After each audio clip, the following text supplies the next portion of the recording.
This is the Manufacturing Automation Podcast. I'm Michael. And I'm Matt. In this podcast, we're going to discuss growing companies, automation and manufacturing, and how we're building the lives and businesses we want to see in the world. Here we are, Matt and Michael, back on the map. We are going to go through our standard 1 through 5, starting with general feelings of the week, getting into sales and marketing as number 2. Number 3 is engineering and R&D. We then get into company-wide updates and improvements, CIs that we're doing to make our companies more efficient and lean, if you will. And then we typically follow up with a personal challenge as number 5, or something personal if we don't have something we want to challenge the other on of what we're kind of going through. For me, general feelings of the week, controlled momentum is probably like what I kind of put down as a note here. It's like, all right, I'm seeing a lot of stuff really hitting stride here. Develops feeling like we're gaining a lot more control based on a lot of the improvements that we're seeing. The team's really hitting some good strides. I don't know. It seems like it's been a really good week on that. And we'll kind of cover why that's happening based on CIs, what we're seeing, cleaning up, stuff like that. Just being very driven on our company priorities. And it seems like just getting a lot of stuff out of the way over the last 6 months is really starting to collide in a good way. For me, another thing that I was playing with was the superhuman, which we'll talk about in that kind of my CIs, if you will, or we can kind of get into that because it's impacting sales and marketing, if you will, once we get to that section. But how is Michael feeling this week? Kind of a weird week. I think I don't know if it was a month or 2 back, but I think you were telling me how you had all these things in the pipeline. It felt like just none of them were closing. And I could tell you were just like itching to close a sale. And God, do I feel like that right now. You know, we have more intro leads in the pipeline than ever before. Better, more qualified leads than ever before. I mean, that's what we're saying. The intro leads are 3 to 1 to like gripper automation leads. But we have our allocated slots of machines we're already building, but I'm just struggling to close a new deal. And I don't know why. I mean, honestly, I just think it's kind of the summer slump that you see in machine sales in this industry. But I feel frustrated for sure. Seems like it's a market trend because I know several other people in similar markets we are, at least in these B2B sales space, and everybody is feeling this, it seems like. I don't know if it's the summer slump like you said, or if it's something more global stirring, but it's not just us. Okay. So yeah, there's definitely like background stress there. And we kind of have these interload slots, right? We kind of try to plan out, between 2 and 4 a month. And we have a slot opening that, from, one of these installs that got moved. And, 2 months ago, I think it would have filled up instantly. And I'm just surprised at just how long, these deals are taking to, things are just dragging out. We're not being told no. It's just like the things are just really, really slow compared to what I'm used to, especially on, like the intro load sale. Yeah. I guess my advice on that is what we did when we had those lulls is we had our CI list ready to execute, and we just started crushing out CIs. And now it's like, we're performing better. We're far more efficient. So it's not always a negative to have a sales slump. Historically, and develops timeline, some of our best or worst sales slumps, whatever you want to call it, yielded some of our biggest efficiency gains and typically the best tailwinds, if you will, for growth. Yeah. And I just have so much money tied up in AR, like those cash flow issues, we'll just keep you up at night. Normally what we do when there's a lull is, we start going through the CI list, and we also try to weave in a little more T&M work.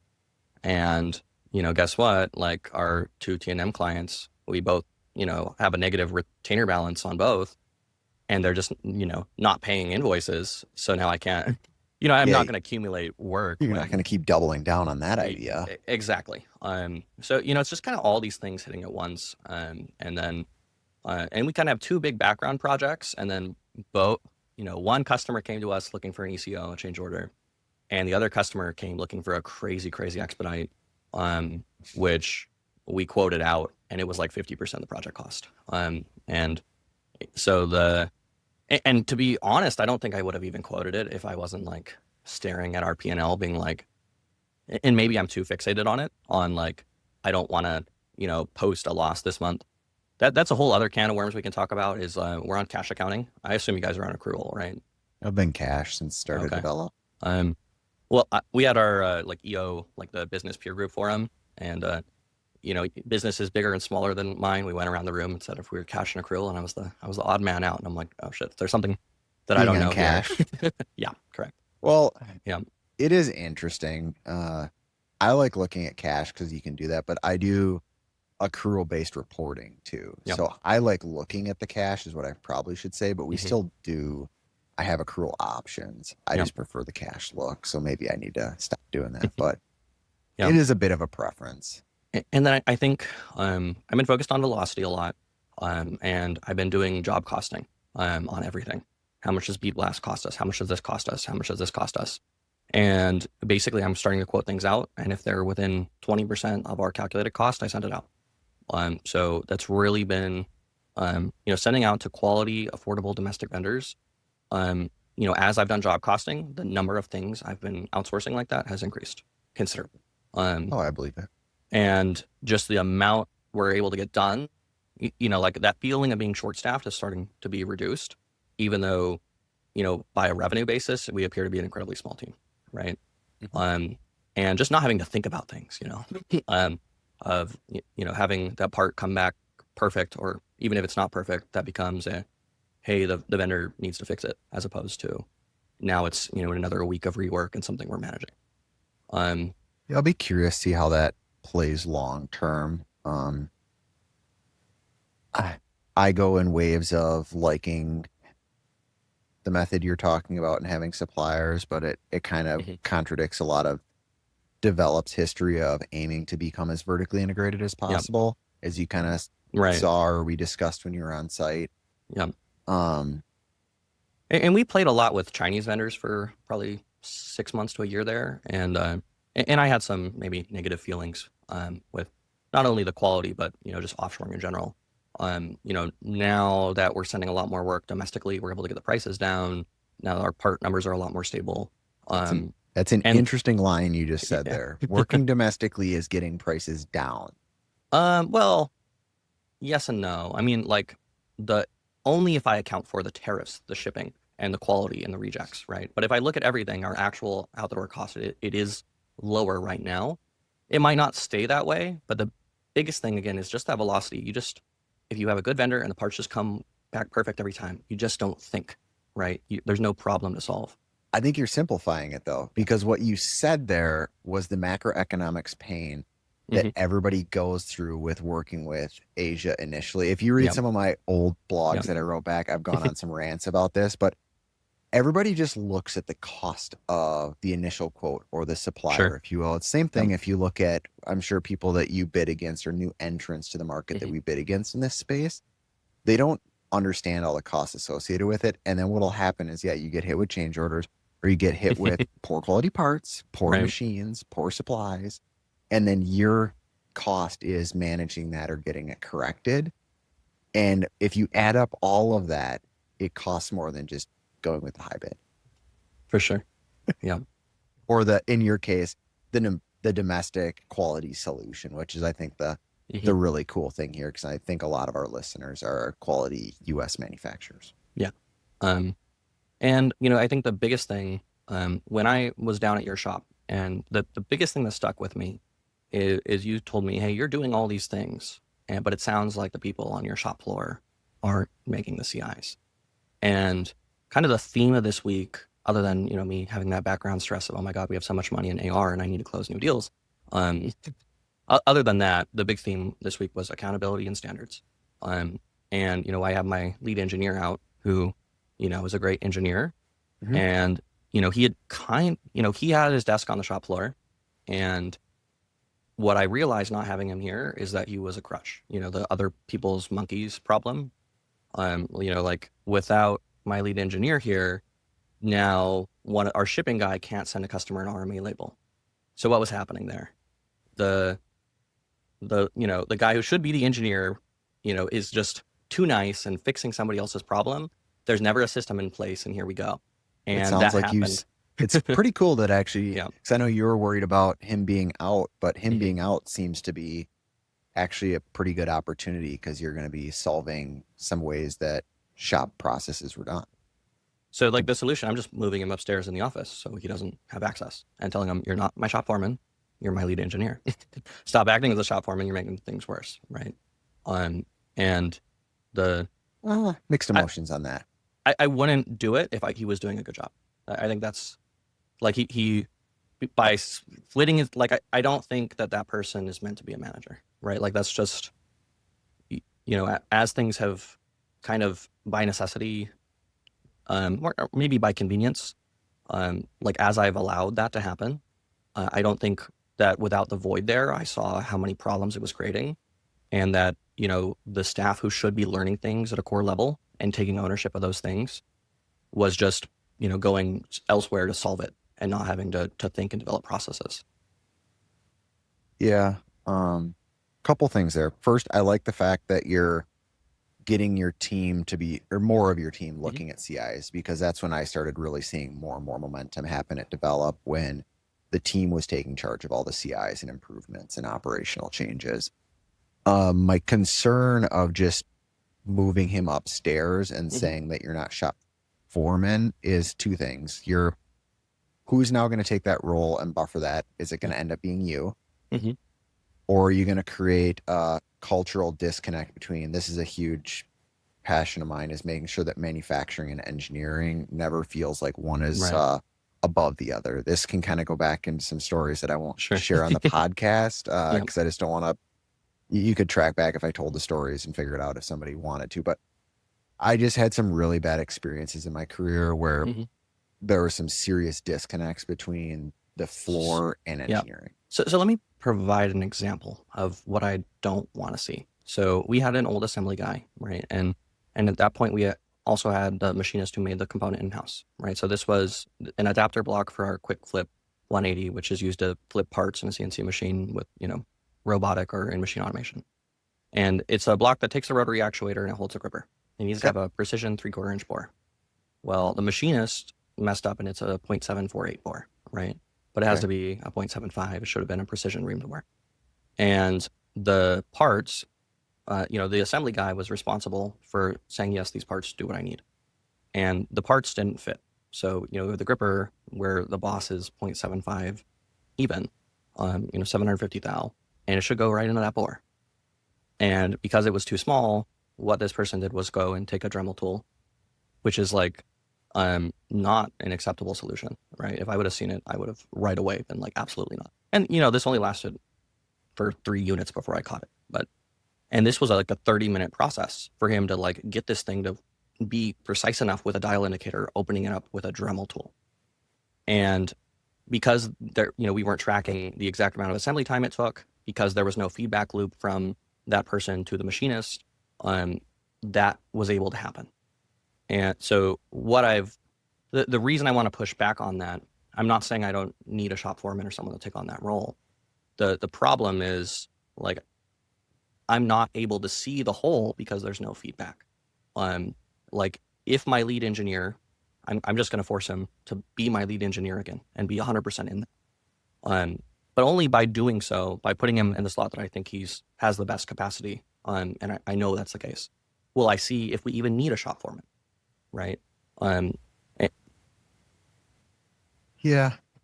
I I guess I can share some stories of things that I've done at Develop and things Mhm. I did at Rings that I really liked. Even when I was lead engineering or managing manufacturing at Rings, I still was in the middle of the CNC machine shop.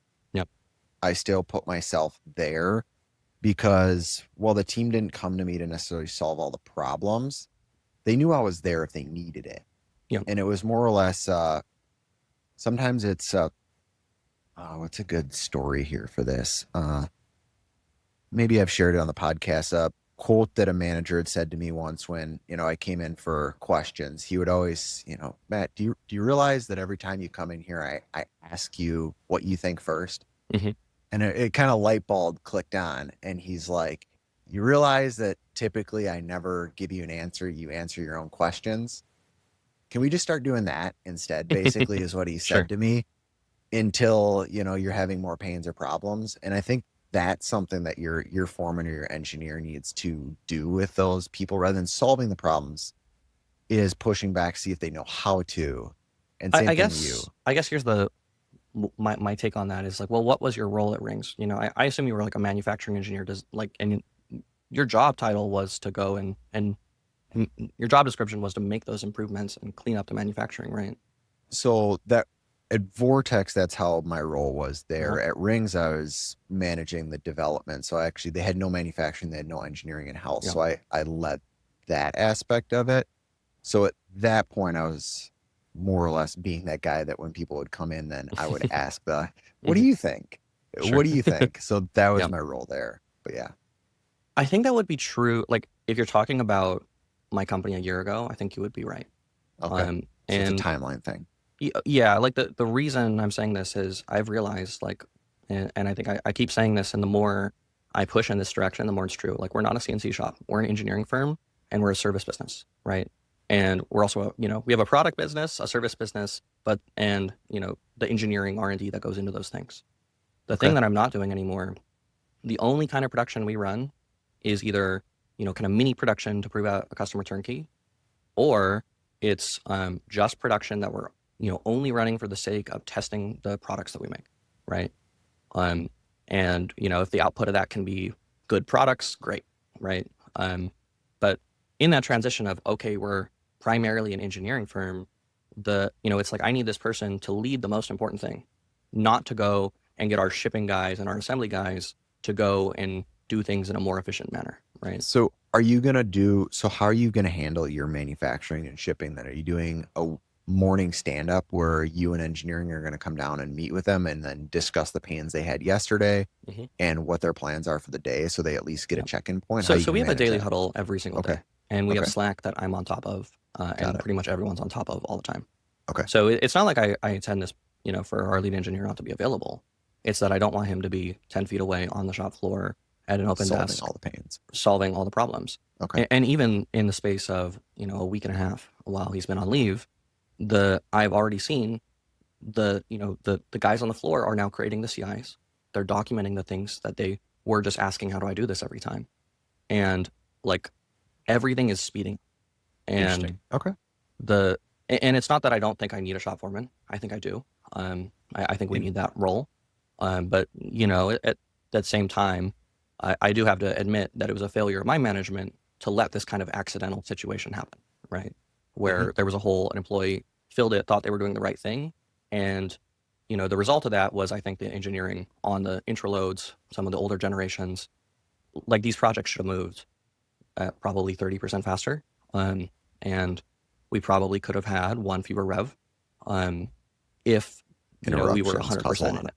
Yeah. Yeah, interruptions cause a lot of Yeah. unplanned mistakes. So, and I know how nice our lead engineer is and how much he wants to help. And I know he thinks he's doing the right thing, which is why I feel like it just has to be a from the top down decision. We're doing this. It's not, it's not a conversation. Yeah. I look forward to seeing how it plays out. Happy to hear that you're not just completely isolating it because I don't know. I have That's some not our old organization is entirely flat, yeah. top to bottom. I just Yeah. I have mean, some old scars that like yeah. really hit home. It's not that I'm like, oh, I'm a dictatorship, blah blah blah blah blah. It's, we've had this conversation before of like, should you really be on the shop floor, and gone through all the benefits, and I think I was convinced, one or two times before, and then I see the A/B test of not having these problems solved for other staff members, and how much those staff members have grown by kind of not having, what in my opinion has been a crutch, Yeah. a crutch with good intentions, As but in you and nonetheless. that engineer have had that conversation, like you've gone down this road. Yeah. Okay. Interesting. Okay. Cool. But Yeah. yeah, I mean that's been a major thing I've been thinking about, and then we started just timing things to see where our costs really are going and how much every product costs us, and so on and so forth. Cool. I'm happy that you're getting the team thinking about CIs and that fueled from the tour. Yeah, yeah, absolutely. I just was like, what is getting in our way? Because I know these people can come up with the, but you can't rely on other people to solve your problems, right? Well, that's all they're doing on the floor. Like if you're assembling the same thing all day and all you have to think about is how do I solve this? Like you're going to be able to come up with the best solution. Yeah. Well, that's one of the huge things that would happen is because we weren't timing like individual assembly times and there was no standard to go against. There was no incentive for the guys on the shop floor to go. They would just be like, "Oh, we're out of this part," and they wouldn't, maybe wouldn't order it immediately. They wouldn't make sure to pull someone who could order it if they weren't able to, and it would just become, an order that should have shipped out in 3 days now takes 4 because things aren't moving fast enough, and we have to wait till somebody catches it, and then it's like an expedite, right? When it Yeah, should have those gone are out. all waste Yeah, expediting. Oh my exactly. gosh, yeah. Yeah, it should have been a couple days. And now that there's a standard there that everything's compared against, they speak up and they make sure the problem is fixed, right? And that's Nice. been super refreshing. Cool. On to sales and marketing. On to sales and That was marketing. some long feelings of the week here, but Yeah. good. Lots of passion there, so I'm excited. You want to start? Sales I've and rambled marketing. plenty. Yeah, mine was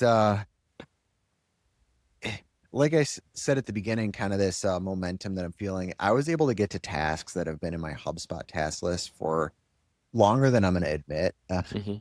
Like, actually, whatever. It was like month-old task, which is like the longest I've ever had tasks like in HubSpot. But it's just like tasks that I knew didn't have to. They were leads that they're not going to be moving right now, but I like having constant cadence with these potential deals. And what's interesting is I was able to get through them and all of a sudden things are moving with them. They're like, oh yeah, this actually got moved forward. So perfect timing. It's like, it was really nice to actually have that time to literally sweep out all the tasks that had been stale in my HubSpot and then actually get on to some phone calls that just needed to happen of like repinging leads that were classified as 3 and 4 stars from trade shows that had the option to move up, and I'm seeing some momentum where there's some site visits coming out of them. So that was really fun on the sales side for me this week. Otherwise, it's prepping for videographers off to college here next week. So he is getting ready to transfer basically everything over, and he'll still do editing for us remotely. He lives in the same town that Develop is in, so potentially come back and shoot, but basically need to become self-reliant now on that. So getting stuff prepped for that, which is really nice. Cool. Yeah. Other than that, it's working through the agency. We've got our nurture campaign coming out. I think we've talked about this where we've done some sequences and email blasting. We've got a 12 email nurture campaign about Develop that I'm quite excited about. So it's going to take 6 months for somebody to go through this once they get dropped in after a trade show, which is going to be pretty cool. That's awesome. Yeah, it's been 3 months in the making, which is too long, it seems like. Yeah, for sure. But what about yourself on sales and marketing? Oh, I mean, the first thing I'm thinking about right now is like I've been doing so many demo calls, and I guess I'm just like I'm used to them converting fairly immediately. And it's not that we don't have these sales that come back in 3 months, but it's been historically that they're like a nice to have. It's like, oh, this deal closed, I had completely forgotten about, or maybe there was 1 or 2 follow-ups. First off, that's a failure of HubSpot tracking, right? Let's call it what it is. But I think I'm just a little frustrated with, and it is what it is. I don't know if it's something more macroeconomic, if it's the time, whatever. It just seems harder than it has been historically. And like at the same time, I'm doing more demo calls. Like we're booking more calls. And we're still responding to all the emails, the NDAs, the part reviews, and so on. And I guess like I look at my task list. I'm like, I can call this customer, I can call this customer, I can call this customer. But it seems like a lot, and it seems like I'm putting in a lot more effort for a little bit less output right now, and I'm a little unhappy about it. Yeah, I think that's B2B across the board. You're having to make probably 2 to 4 times the amount of calls to sell the same amount of stuff. Yeah. Are you seeing the same thing right now where you're doing more calls with a lower close rate? Oh yeah, across the board. That's been all year for Develop. Okay. More calls. Lower well, it's not even like you said, not getting no's. It's just taking longer to get through management. Like deals that were supposed to close this month are now closing in October is what we're hearing. And for me, it's just like a July, August thing, really. And I don't know if that's going to change at end of quarter. Obviously, like I think probably for both of our businesses, the end of your capital allocation helps sales out a lot. Oh, for sure. Yeah. Um, So there's been that with sales and marketing. Oh, sorry, go ahead. I was just gonna say for your HubSpot task tracking, have you done any of the lead scoring within HubSpot where you actually like if they open emails, do things in a Mm, sequence, or go back, they get a score, mhm. and then their score adjustment helps rank your calls? Because we're just No. starting to set that up. It's a new thing within HubSpot. So Okay. that's just talked to our agency actually about that today. That's number 2 or 3 on their priority list for Hmm. us. Once we get this sequence rolling, that's how we're going to start putting people on my list to call, because Yeah, this is going to be going out to nearly 3,000 leads. sure. So to start putting them through that, it Yeah, was like, how do we start ranking them of who gets the energy? it has been for me just like using the warm, cold, hot, but that's not good enough. Um, Exactly. and I guess one thing I'm thinking about a lot lately is marketing as well. We're onboarding a new kind of freelance marketing guy who has been awesome. Actually has like an actionable plan. And just so happened that there was like a roundtable at our forum business peer group where we went into SEO and AI tools. And it seems like there's so much we can do for relatively little money. Like I don't know, are you guys on like Bright Local or any of these kind of things? Right? Local. What's that called? So there's a bunch of services that I heard great things about that just kind of you pay them a monthly fee, they manage thing XYZ and make sure it's doing what it's supposed to be doing. So like Bright Local is a like Google Yelp management service that essentially makes sure that your Google, your Yelp, your business hours, everything are fully SEO optimized, everything links to the right place. Our agency does that on a Yeah. quarterly basis. That's part Okay. of our campaign with Yeah. them. And I guess part of this, a lot of the people in my business group have been burned enough times with SEO agencies in the past, and I have felt this too, that a lot of them are taking it in-house. And we're kind of in that now partial in-house, and we have kind of a high-level guy to guide us. It Um, seems like that's just the natural progression. yeah. It's an education and a budget thing. Yeah, it's almost like there's, like small companies doing it all in-house. They hit a breaking point, they get a firm, the firm's probably not great, they take it all in-house again. And as you grow, I think people go through this cycle a couple times. Oh Um, yeah. and yeah, there doesn't seem to be a long, like by head count or revenue, a real correlation between in-house, out-house from what I've seen.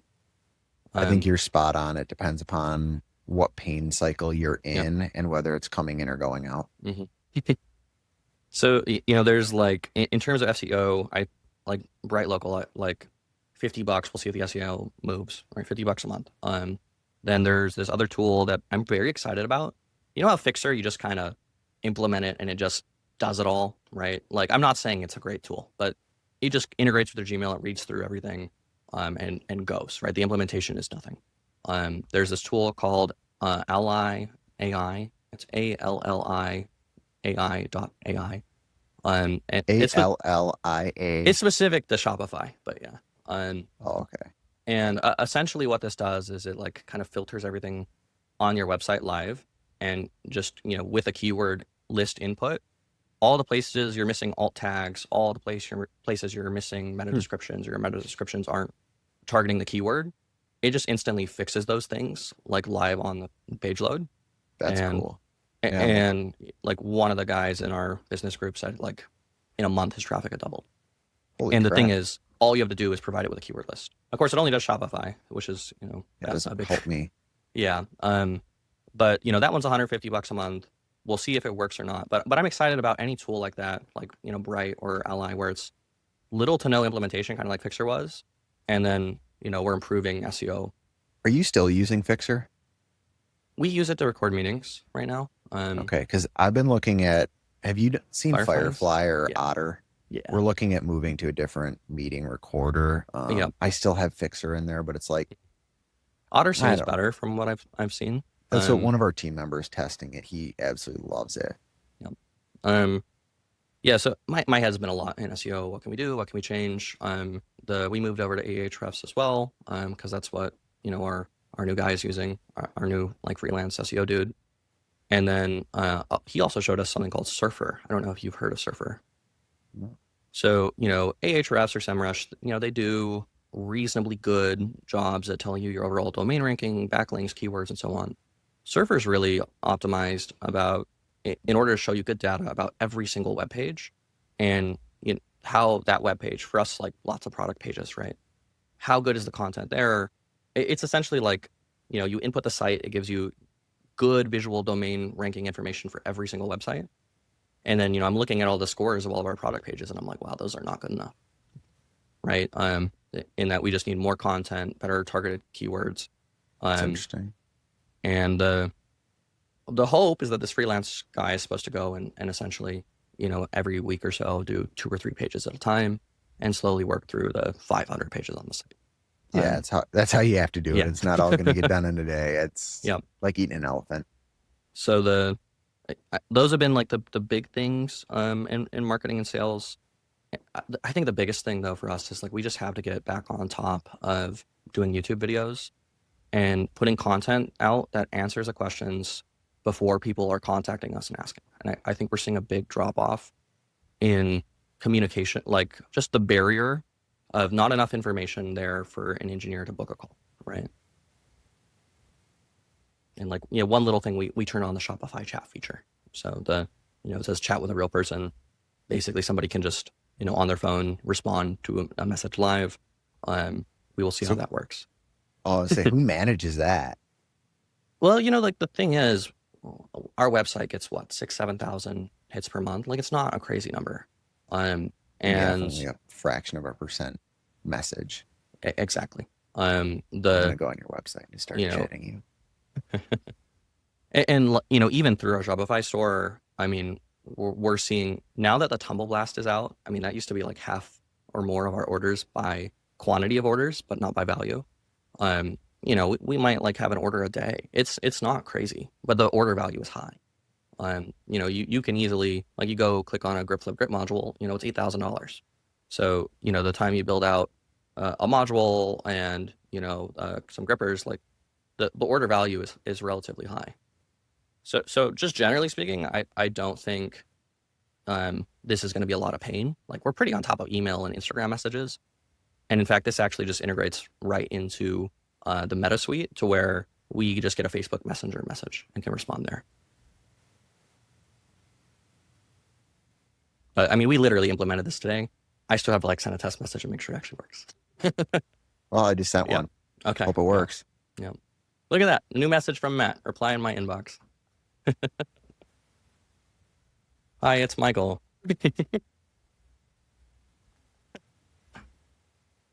All right, we're not just okay. The Shopify message thing works.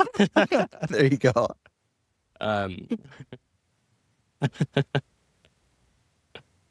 Oh man. Yeah. It just AI generated it, like a potential response. It was BS, but it was like try moving it back and forth, and it just like typed it out for me. I was like, this is a. And I guess the last thing, other than these tools that I think are low hanging fruit to fix our SEO, the big thing that was introduced to me in my business owners group. Do you know what N8N is? That sounds. Well, don't look it up. I'll tell you what it is. Yeah, what is it? So have you heard people talking like, oh, I have a AI agent who is like an employee who does these things, right? I haven't heard of this one. Okay, well, I've heard that plenty of times. Whether it's Instagram ads or some having the agents, the I forget the one little emoji looking agent people thing that you look into and it just. Well, no. So what it is like, how in HubSpot like you have these automations that trigger in response to these events.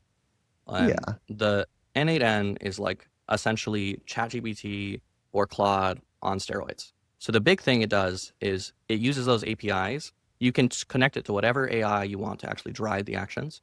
And you can pull data from anywhere. So like you can have a trigger of like, for us, say a customer uploaded their turnkey checklist into the Google Drive, right? That we need to be able to actually start their turnkey. And you can have the AI say, hey, literally just tell it on all of these, I need to have every single column filled out. If there's a missing box in the sheet, just send them an email saying, hey, we need this thing filled out. And then it can automatically send that email and give like in context responses. It appears that it's like node-based AI. So it's like Zapier. Yeah. But leveraging your AI tools? Well, it, it appears to be a really nice Zapier.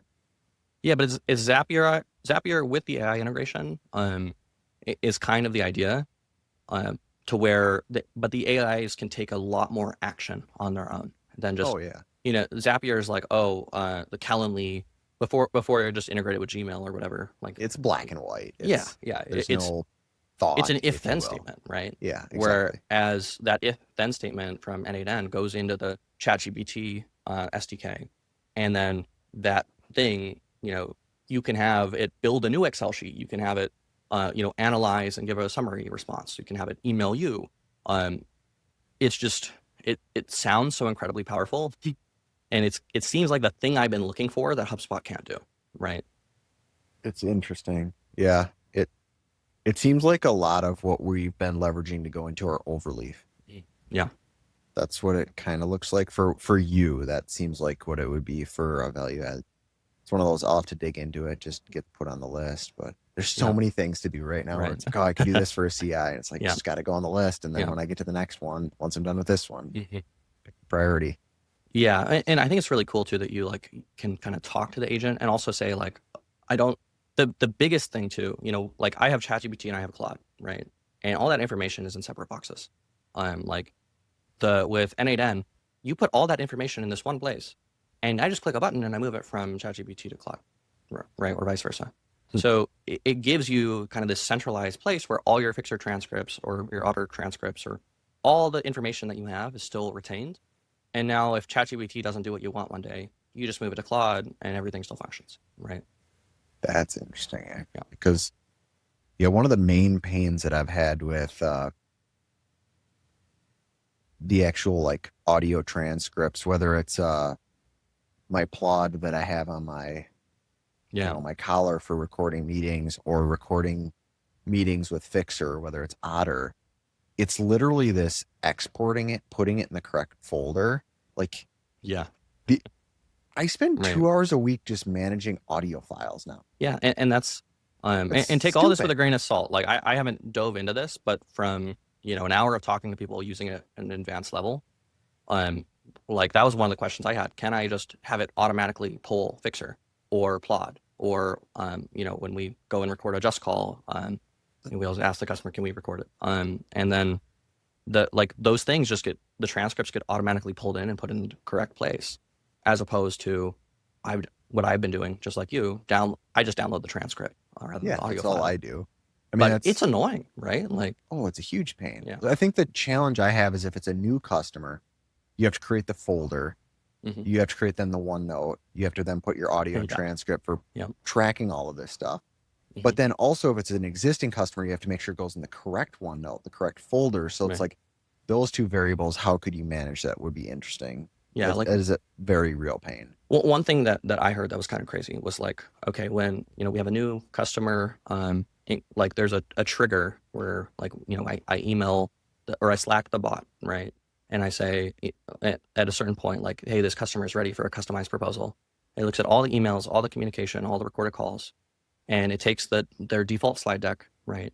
And then it alters through this thing called Gamma, which is essentially just AI PowerPoint that's made a little better, more specialized. Yeah, I'm familiar with And Gamma. and then it makes that proposal, and it drafts the email, and in this case, you actually send the email to the business owner so that they can see, is this exactly what I want to do? But now there's that customized proposal, and all of that's done automatically, right? To where like all in context, all specific to this customer and their particular B2B use case, and then but that whole workflow comes out of I messaged a Slack bot, right? Like that seems kind of insane to me, and like it seems like what I want AI to do, but haven't been able to get it to do yet. I'm very intrigued to see how this plays out. Let's keep chatting about this once you start playing with it. Cool. Yeah. I guess while we're on topic of AI stuff, did you start using Whisper?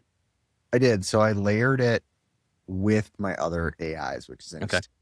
Okay. I Yeah. really like it within Superhuman. It's really clunky within ChatGPT, but the transcription of Whisper is way better than ChatGPT, which is the frustrating part.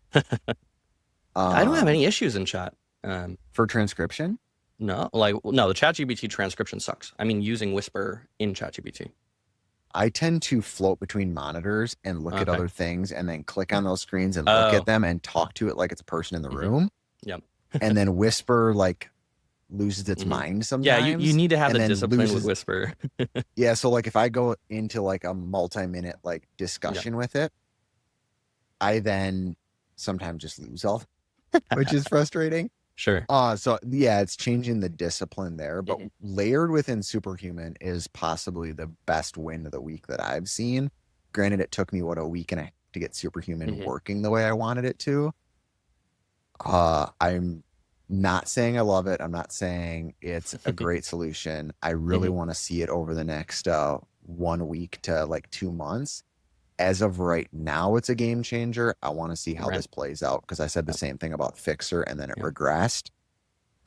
So I really want to see how it plays out Yeah. because right now my main pains is I email a lot of people Mhm. and I lose track of the people, whether they're in tasks. And that's what I liked Me about too. Fixer is I could set auto reminders. Mhm. What's cool is one thing I didn't like about Fixer, I had one variable. It could be a week, 3 days, Mhm. whatever. It would Yep. do an auto reminder based on that. Now I can do keyboard strokes within Superhuman and set Yep. my reminder based on a cadence that I want for that Mm. email, just like I do within HubSpot tasks. Yep. And then it'll start bringing those back to the inbox when I need them to. So I have yet to see how those reminders work well because I'm only 1 week into this Yep. and I set my reminders always at typically about a week. So we'll see how this starts playing a week or more. Do you know what you want to know what I do? Let's hear it. So the first thing I'll say is I tried the Superhuman thing. It kind of messed up the Fixer integration. Now that I said it out loud, I'm going to keep Fixer because I do like the way that it categorizes.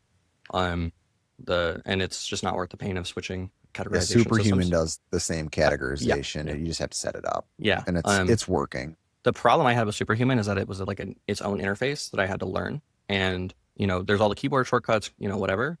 I learned, hey, Chrome just has these like same keyboard shortcuts. If I just have the discipline of using them and actually like archiving conversations that I no longer need to see, it did kind of the same thing. And for reminders, go ahead. Go ahead. No, go for it. For reminders, what I do, I just go and reply to the email to myself and I schedule send it whenever I want. So, if it's not worth setting up a task in HubSpot, I just, schedule send, say a week from now, any day, any time, an email that only goes to me that says, reminder to follow up with a customer, right? Oh, I see the way. Yeah. I thought you were saying you set an auto like next email to them. I'm like, holy crap, that's no. like fighting with fire because if they email you between it, you look like you're insane. I've done it. I do it sometimes. Especially with like say our vendors. I will just schedule something that says in italics, this is an automated reminder for you to follow up with us if you haven't already. Right. So like if they have done the task, they can ignore it. But yeah, this isn't something I would do with our customers, right? Because it could come across as rude. Yeah. So I'll see how the reminders work because then the thing that it does is like Fixer is it'll look at your old messages and draft an AI one. Mm-hmm. But then it also has good AI integration where I can talk to it and give it like, I like the Whisper to a point, but I like a little bit of ChatGPT in there. Sure. But so that's kind of what I'm seeing there. The best part about it is HubSpot integration within Outlook blows. Like it just sucks. I think Gmail's much better after digging into it. It's very good. Yeah. And so that's where Superhuman, where I'm seeing is standing apart, is the HubSpot integration. And me be able to track how my deals are in there, what my tasks are for that person, and then updating data right there within one dashboard is what I'm seeing. Again, 1 week into this, I'm very much enjoying it thus far. It's like you said, a learning curve, but I'm not saying it's something for everybody. Yeah. The Gmail integration is awesome. HubSpot. The kind of last thing I guess I have for marketing, I'm a little frustrated with HubSpot. We just moved to a significantly more expensive plan. And that let us like edit our quotes. Great. Right. It's kind of ridiculous. We couldn't do that before and get the quotes to look how we wanted. We send them through HubSpot because it's lower friction. We can track when they've been opened. And the big thing is the payment portal's baked right in and the fees aren't crazy. Right. Yeah. It's a great portal. And I don't love the quotes. Like I want pictures of the products. Like that's not too much to ask, but I can't do it. Anyways, that's me complaining. I think the biggest gripe I have is like, okay, we spend another $900 a month, and now I only have 2,000 marketing contacts. Like, so now we're like, okay, now we're going to go to Klaviyo because we have an 8,000 person mailing list. It just with HubSpot, if you have like an endless pit of money to pour into it, or a very small number of marketing contacts, that's fine. But I'm kind of back to where like there's all these other softwares, just because I don't want to pour a ton of money into HubSpot. Yeah, I've gone down the similar road. I'm one that like I like going into an ecosystem and staying within it. Hmm. Like that's where I really wish Microsoft Outlook was better. Hmm. Like it's frustrating that it isn't better Yeah. because I would pay considerably more to stay in the same ecosystem, and that's what we do within HubSpot Yeah. personally. Yeah, but to an extent, it's like, okay, we're at 8,000 now. I'm actively trying to get more of these marketing contacts, and I'm going to pay another $500 a month or something for every 2,000 contacts we add. Like, They're very negotiable on yeah, that because that's where like they definitely upped our, because I think it starts at 1,000 and it was like Mhm. we have 3,000 we're coming in. That is Mhm. just ridiculous. We're a small B2B. Yeah. So there are negotiations that you can do about. Yeah, but you're never going to negotiate to the point of Klaviyo or MailChimp or No. whatever Yeah, these ones are that MailChimp's are. gonna be it's gonna MailChimp crush. sucks, but it's cheap. Yeah, it's cheap. Right. Yeah. Well, and I also have I can buy access to these mailing lists that are associated with trade shows. I would highly recommend you go that route if you're interested in it. You have to rebuild your newsletter through every single portal. It's infuriating. Oh gosh. However, the cost of those things, may end up being $3,000 a year. And for the access to the 20,000 or 10,000 contacts or whatever it is, they ROI so hard. And, even if I just do the math and adding that many marketing contacts in HubSpot, I would end up spending more, right? So it is that inconvenience of we have to build a newsletter 3 times every time we want to send I it should out, have you send right? me the link Yeah. to how I can buy those next time when you go to IMTS. Yeah. Yeah. Like the one that you end up buying that, Mhm. because I've never done that. And I'd Mhm. like to see how you do it. I mean, they'll try to sell it to you. They try to sell you all the extras really hard. But I don't plan on Yeah. going to IMTS, so how do I get Mm. that list? Because that would be Yeah, one that I'd you be can't buy it intrigued. then. Yeah, Oh, you you gotta. can't unless you go. No. Okay. But almost every trade show, I was really surprised West-Tech didn't have it, and MD&M didn't have it. But Yeah, I don't recall ever seeing them at the shows we go to. Mhm. I mean, I get the ones from like the spam ones where we've got this list at Oh, God. Gmail. Yeah, I've come close to 42.com. buying those lists a few times, and I've never pulled the trigger. I'm like, my $1,200 is just going to disappear into the ether. But Yeah. Oh, I won't if lie. it disappeared into ether, I mean, that cryptocurrency is rocketing right now, so that'd be a good day. Yeah, for sure. And I think Apollo is probably one thing I want to really get into. Apollo AI, which is just like, we've you played with it? Yeah. Mixed emotions on those lists personally. Gotcha. We've ran some tests. We're going to be doing another A/B test with our more detailed campaign. Mhm. Stay tuned over the next 6 months while we run that. And I might just be stupid and wrong, but we've never done any cold outreach whatsoever, which is, just what we've done so far.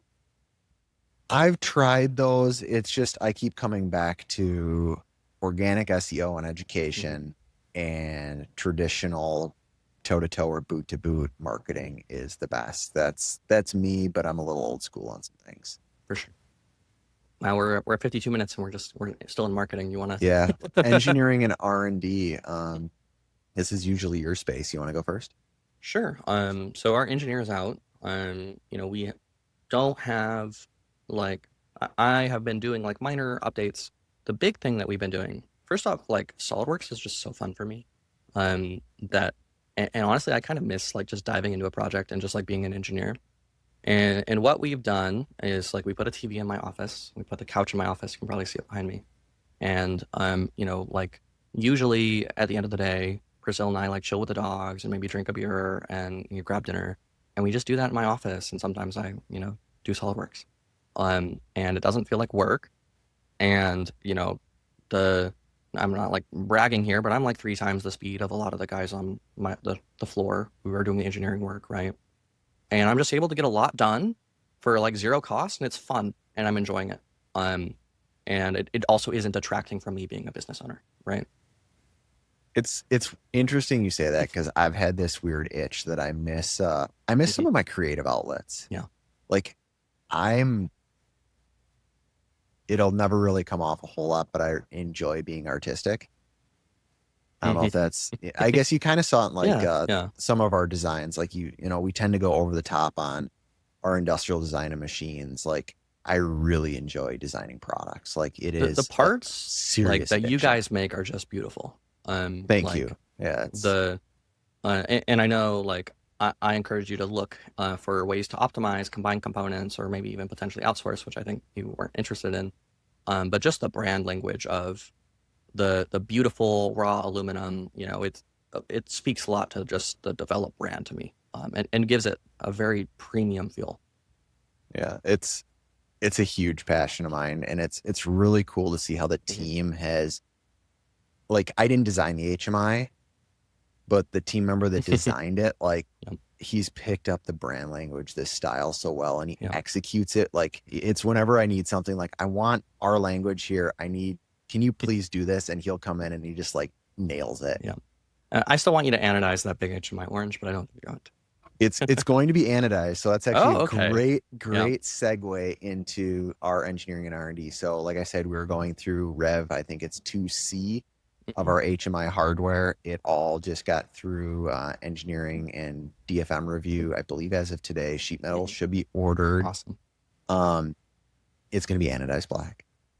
We Yep. actually went the complete opposite. I want it to be more subtle.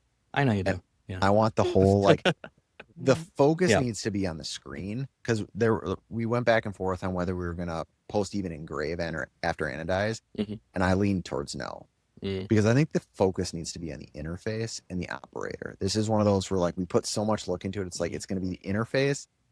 You're gonna see the aluminum, but it's gonna disappear in black.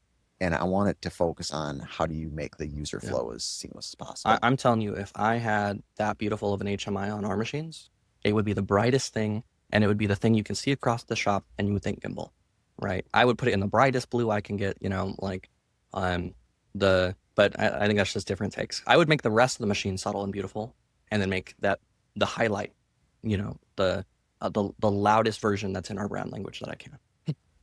Yeah, I think you're gonna notice our entire brand language in general is just like Yeah, it's very it. subdued and industrial and cool. Yeah, Yeah.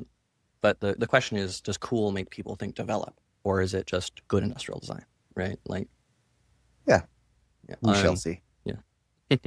I With love your that, HMI though. Like that's it's thousands of engineering hours from the yeah. hardware to the software, which is what's cool is we've Mhm. got this next rev of the software coming out. The teams, oh my gosh, we've been bashing our head against the wall. It seems like maybe not we. I some team members have been fighting some really good battles, and it appears we've won with getting Fanic to work the way we want to with our Awesome. HMI, so our users have a very easy experience. Because like a huge passion of mine having set up manufacturing floors is this huge pain of training people to use industrial equipment.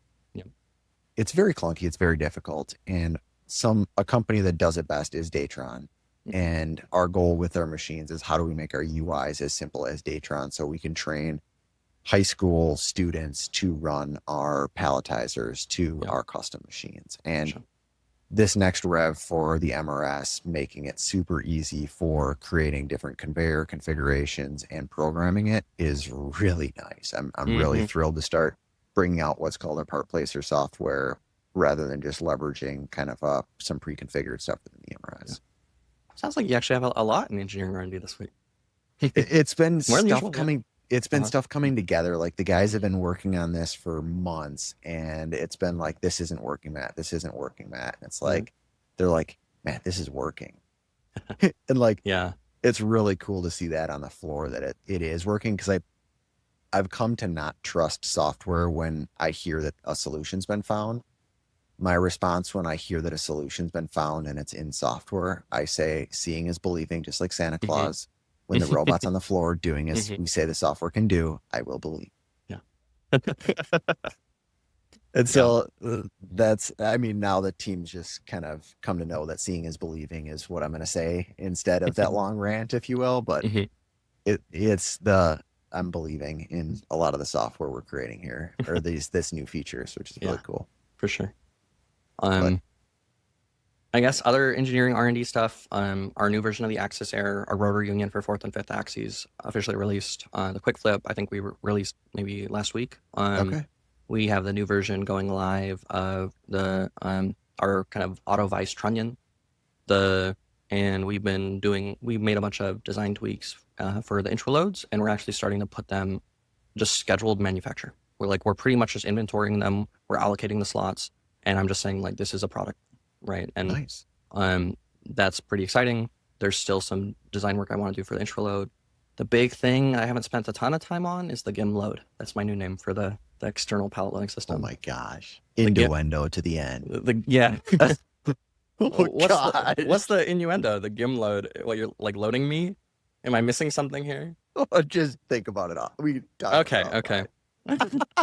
You'll have to tell me, because the only engineers have heard this, and you must just have a dirtier mind.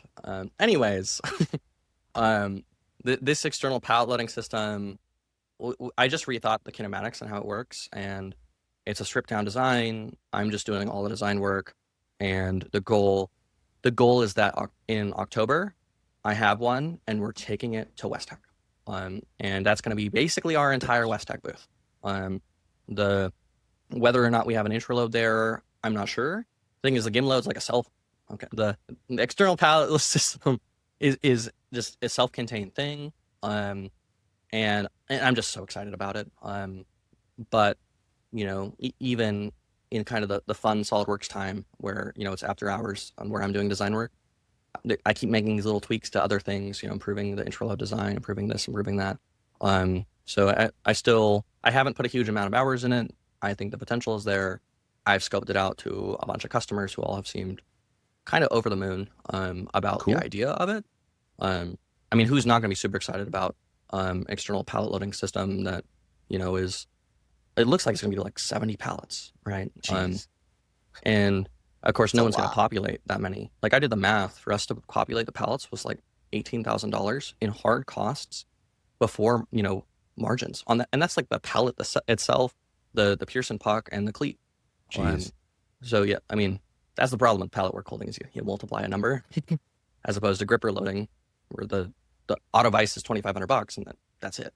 But I'm so excited, and I have drafts, but I need to put in the time, and then I'm just being okay with it taking some time. I'm doing it all right. I'm starting with the right custom built actuators and so on and so forth. Sometimes just taking a little bit longer is still the right solution, though. Yep. So. And then for the intro load, one thing I have on my, we have this kind of complicated subassembly of parts that make the actuator, and I just kind of said, screw it, we're gonna just machine these things out of billet because I can outsource it. I can know exactly what our cogs are. We can show up, or it can show up. We spend $4,000 on the parts, we assemble it, and it's done, right? So that's kind of going in with the general philosophy I'm shifting towards of, hey, we're an engineering firm. We do assembly in the US. We do applications engineering and process development and installs. We don't machine components for production, right? Not internally. We only build those processes for our customers. Interesting. All right. Cool. What's our next section here? Company-wide updates and improvements. You leaned into that perfectly. So great segue. Ours, for company-wide updates and improvements, we hit a goal that we had set for the team. Actually, we'll announce it tomorrow. Is we got under 5 active CIs. We're actually going to be at 3. Mm-hmm. So we swept out 4. We were running at 7 for a good period of time here. So our customer flow SOP is locked in and done. So whether basically the main build, we're calling them CIs, but we had these big architectural rebuilds to our customer experience, if you will, that we had scoped out and wanted to do. That is done, and I'm very excited to start leveraging that, leaning into it further. Our sales documents, all our stuff in Overleaf, and managing that for change revisions and automating that further, that's going to be done. I have one task me and one other team member got to do to get that buttoned up. The BVM, our VFS, has been set up this week and done. And then all of our folders have been audited and cleaned up from that. So it's like, it was these have all been, it's crazy. It's the same thing with the MRS software. We've had all these things within whip and getting close to the finish. Just it's like I said, this controlled momentum. It's just stuff is stacking, and it's interesting to see like all these things get swept, which is really nice feeling to be in. So now it's figuring out strategically. The goal was to get under 5, and then it's a 1 in, 1 out process. So now we have 2 that could technically go in. I'm tempted to say let's clean out further and then figure out which ones have the highest priority, because currently the team's looking out and they're drafting statements of work or what those are going to look like for the next CIs they want to do. But a lot of them that I've been seeing are nice to haves, not need to haves, which is a really good position to be in. Yeah. Makes a ton of sense.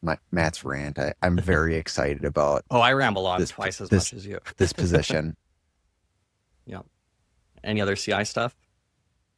That's literally it. I mean, I have had some really good meetings with the team about other things we want to do. The one that I'm personally excited about, because it also leans into further increasing our customer experience, is in a pain. I have this hate for engineering drawings. Like I hate creating physical drawings. We do too. Yeah. Printing.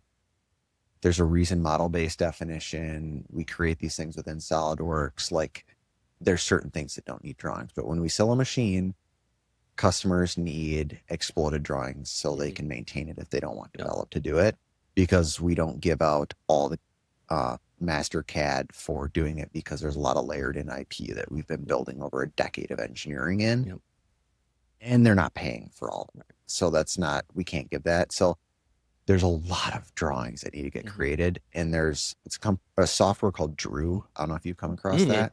No. For automating it. I'm really excited. Like DREW? Yes, that's correct. Oh my God. I kept seeing this in meetings, and I'm like, why are you I have a cousin named Drew that everybody knows here, and I'm like, why do you keep putting Drew as a reference for this? I don't get it. They all just laughed. Like, no, Matt, that's actually the software's name. Drew Engineering. So like it can have like dimension. Oh my God. It's under Lightning. So we did this for our fastener management. This is how we manage all our fasteners in our inventory. It's kind of like, that's how we're doing that. It works. So we did that deployment this year for all of our fasteners, rather than creating that all in PDM. Actually, I don't even know how it all works, but I know the team's loving it and saving a bunch of time, and it's managing our standard fasteners, so they can flag them like, all right, these are the ones we always inventory. Please use these as our preferred. And then these are secondary. And then the next software is to do the Drew aspect, which Here's a question. Can I just like drag into ChatGPT a step file and say, make me an engineering drawing of this component? Will this work? Because I have this pain too of creating engineering drawings, and I hate it. And where we've landed, because now we're doing so much domestic outsourcing, we make crappy, these are not GD&T. And machinists are just like, so gotta have the drawing. It's gotta be perfect. Everything's by the, It's like, just make it. We model the threads, make it ±5 to the exact solid. So and let's move on. Like, so when I designed at Rings, it's very easy to do model-based definition and put your tolerances right in there while you're designing. Yeah. So that's what I would do in my workflow. And then when I found backup suppliers, because we had the machine shop in-house at Rings, but there's times where you just can't supply everything you need. So then what I did is I reached out to SolidWorks and CamWorks and said, I want every machine shop within 100-mile radius that runs exactly what we do for Cam. And I built relations with them. And I said, I'm going to give you our CAD. I'm never sending you a drawing. And the tolerances are in there in model-based definitions and our machine to the mean parameters for CamWorks. And that's how we did it. And I never, I didn't create drawings for 6 years of my life. It was awesome. Well, I guess I haven't for the last 3 now at develop, but yeah, I gotta play with this. ChatGPT is giving me something kind of on the right track. Interesting. So, but yeah, that's an interesting thought process. Because sending that, just having an engineer that costs well into 6 figures, which is what we're doing now, waste their time on something that's it should just be ±5 global, label the holes, what they're tapped, what the depth is tapped to. All that information is there in the solid. I can't get shops to accept the information without that drawing. So, here we are. But if we could automate that process and sanity check it, that'd be great. So we're leaning towards Drew as our solution Do you know because how much Drew costs? I see it's a SolidWorks integrated it's like a product. couple grand. It's like A nothing. couple grand a year, I think a couple grand a year. Okay. Yeah. Oh, I here we could be go. Yeah. $600 a year for one person. okay. Or So I 600 guess pounds. yeah. So the team must have been looking at it for a couple people on the team Mhm. when Gotcha. they put it in the CI list because I think I saw it as like a couple $1,000. Interesting. Okay. Yeah. We definitely have to take a look at that. I mean, every machine we have has a week of just drawings, and that's in that 300,000 to $1 million machine. When you get more than that, it's weeks. So it's like good grief. Yep. Nobody likes it. So what else for you for CIs? Well, we gave all the guys laptops. Actually, I want to start here with CIs. I mean, I just want to say how much I appreciate you. Like, I think we kind of pushed each other to kill products or initiatives that weren't great. We killed the small tumble blast.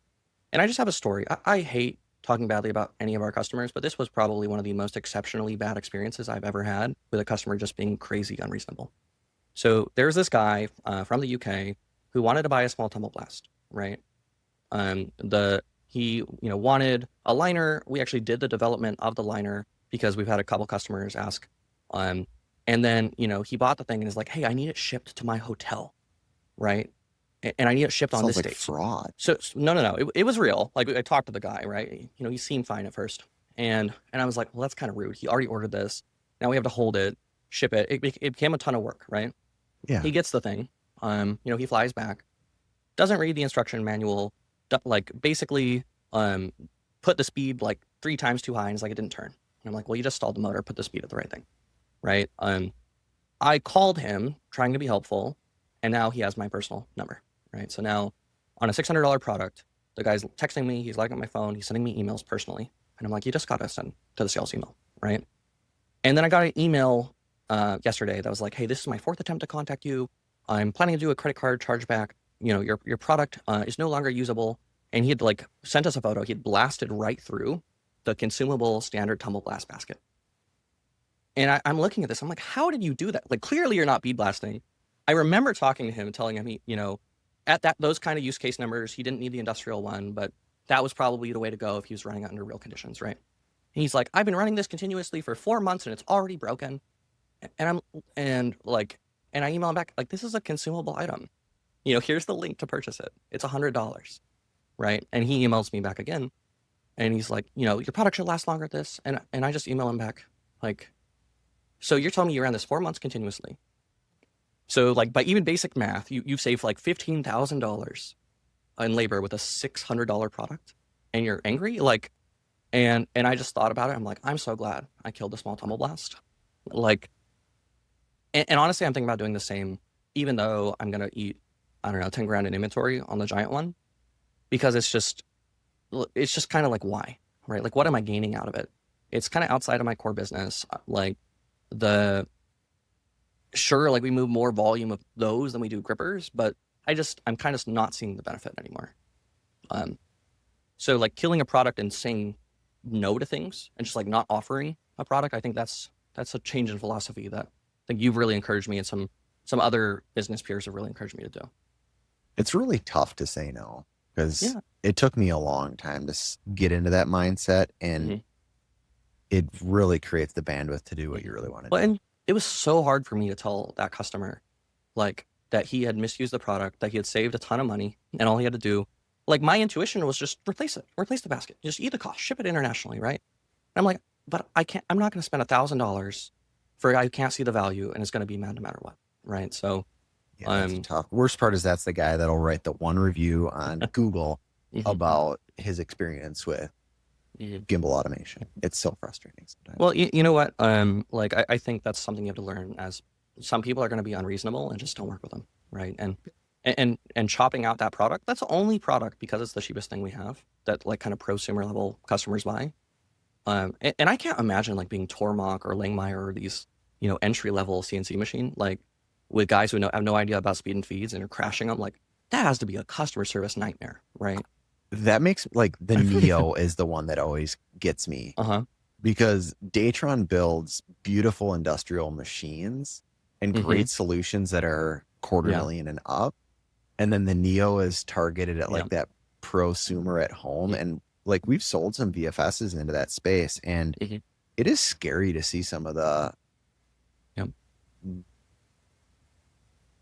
I don't know, just the learning curve that Yeah. people don't realize that they're going into on such a premium machine that Right. has no bandwidth for bumps and Yeah. crashes. Yeah. Like a Datron spindle, like it's not a Cat 40 where Mhm. you hit something with a Cat 40, it's gonna be okay. Yep.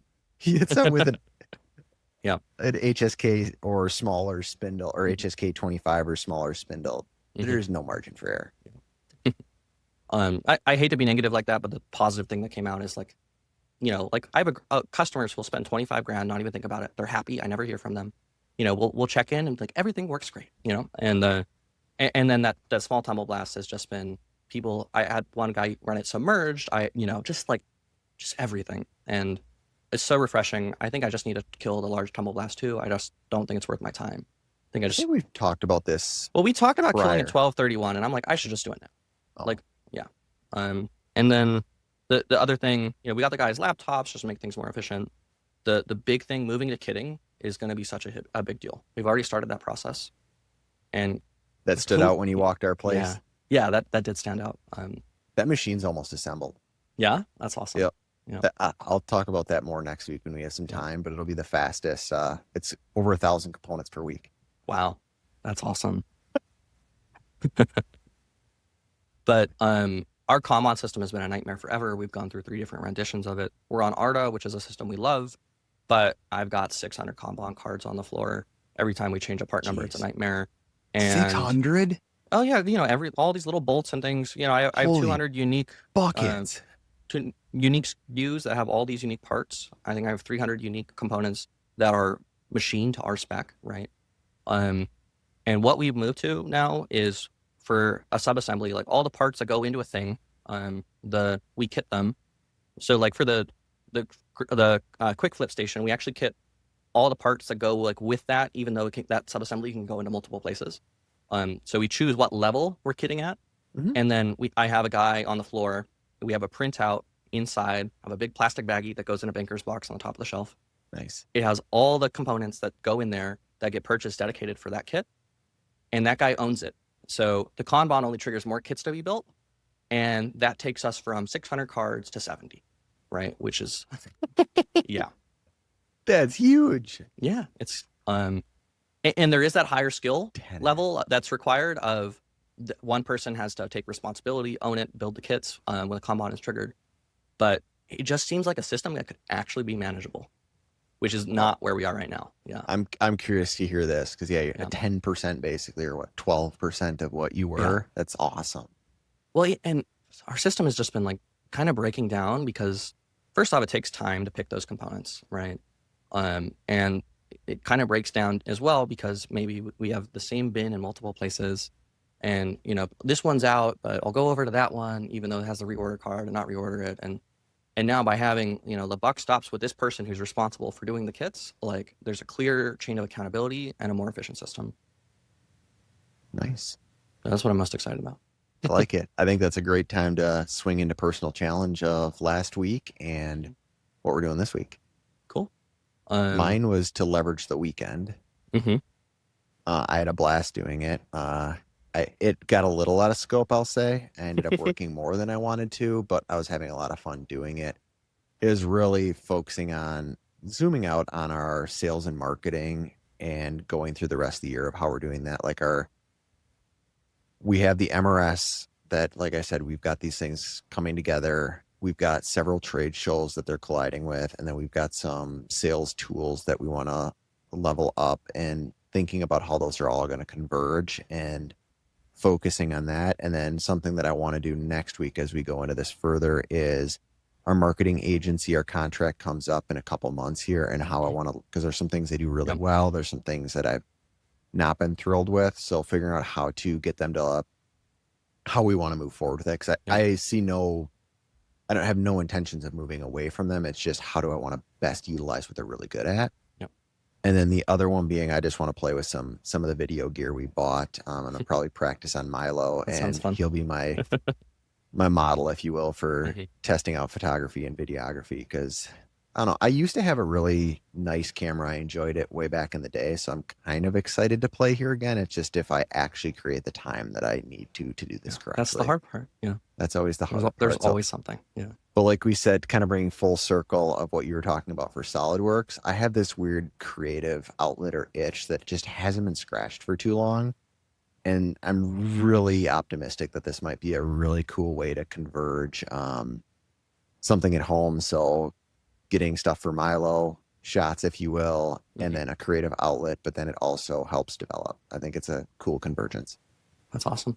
So you, I Cool. forget, I got yours noted what yours was last week. I gotta admit, I always rely on your notes. 'Cause, 2 integrations for Michael, focus and do them. That's what I wrote down. yep, yep. The customers are happy, intro loads are done, everything works great. The no news is good news. I think both customers were pretty thrilled. Yeah, the intro load just does the thing. I mean, that's the cool thing about these systems that leverage the kinematics of the machine. Like they just work. There's just not really much to go wrong. So customers are happy with intro loads. I guess challenge for you this week. What's that going to be? Mine is I want to lean into that video gear Okay. and thinking about long-term planning of more of our marketing. Mhm. Marketing is what I really enjoy a lot of right now. So actually, it's been that way for a long time since I've been out of SolidWorks, Yeah. and that's what the company needs. So Yep. I want to really continue to focus on long-term what's happening there and lean into that. Mhm. What about yourself? For me, I think this week it's actually going to be working in the company and being okay with it. Mostly because we have this huge project that has, we're still negotiating the terms, but it's almost certainly going to go through, an expedite that's approaching 50% of the cost of the project. And, just especially when a sales month is slow, I am happy to recognize that as AR and make my P&L, be numbers that make me very happy as opposed to frustrated. Yeah. What's the win there? Basically, make the P&L break even. Better than break even for sure. The I think the big win is turn a slow month into a fast month. And like that project had to be done anyways, and is a huge amount of work anyways. So moving Gantt charts around, relying a little more on some of our outside engineering consultants and vendors. We have a PLC HMI vendor, and like there's some real costs into doing it, but it does feel nice just to not have a huge project on the Gantt chart. And I'm just saying, hey, these are how I want the numbers to be. Let's have a great month. And I think the biggest thing is just, we've had a couple months of losses. When we do a new intraload machine model, we don't make money. Understand. For the first one, but because these were in a batch, it kind of was across two. Yeah, the cascade. Yeah. So even though I am so stoked on the company trajectory, I just want a solid P&L month that I can look at and be happy. Sounds good. I've got that noted for you. So and I think it's like the wrong businessy move. If I look back at it in 10 years, I'll be like, that was stupid. But Which part? Going in the business? Going into the business and being willing to do this expedite at all and not just be willing to kind of. No, I don't think No? it's wrong. Okay. When you're slow, or not slow, when you're short staffed in that essence, if you will, I've actually found that some of those are the best learning experiences or culture improvements. Because I've heard stories from the team where it was like we had some pains and I just said, all right, I'm going to come in and do this. And I've heard stories like, hey, that was one of the biggest reasons, like, some aspects of respect that I've gained from the team. So I don't think it's wrong. Well, yeah, I think you have that problem less because I love jumping into the business, right? So it's something I have to restrain myself from doing, and I think I can be disruptive to my staff when I do it in the wrong way, and I've gotten a lot better about that, but I still need to be careful, right? That that feedback from you of, hey, it sounds like you're the source of all the CIs was just so invaluable and really led me to ask what's broken. And there was a whole subset of things I think that were broken. Lack of accountability, people fixing other people's problems. I think people were more unwilling to communicate with me than they should have been. A lot of things were happening on the floor where if I were to see the issue, I would pause everything, pull the line on the Toyota production system, stop everything. We don't do things that way. That's not how we operate as a company. right? We don't take a Dremel tool and open up a bore. We fix the process at the root, right? Exactly. And trying to get that culture into the company has been, huge. Good. I don't know. I Well, just started rambling on. it takes time. You'll get there. Yeah. So I do have to wrap here. We're a Yeah. little over time. So Yeah. I let's probably get had a this. wrap 10 minutes ago, but Let's get this thing loaded. I have somebody showing up here Okay, in cool. 7 minutes. So let's get this All right. thing going. Okay, we'll stop it there. Thanks so much for listening, guys. Yeah. Like, subscribe. If you're on YouTube, I guess. Yeah. Share with a friend. Give us a 5-star review. Thanks so much. Thank you so much for listening to Matt and I's conversation this week on the Manufacturing Automation Podcast. If you like the podcast, please share it with a friend or give us a 5-star review on Spotify or Apple Podcasts. We'll be back next week to continue sharing our respective journeys in life, business, and industrial automation. Thanks so much.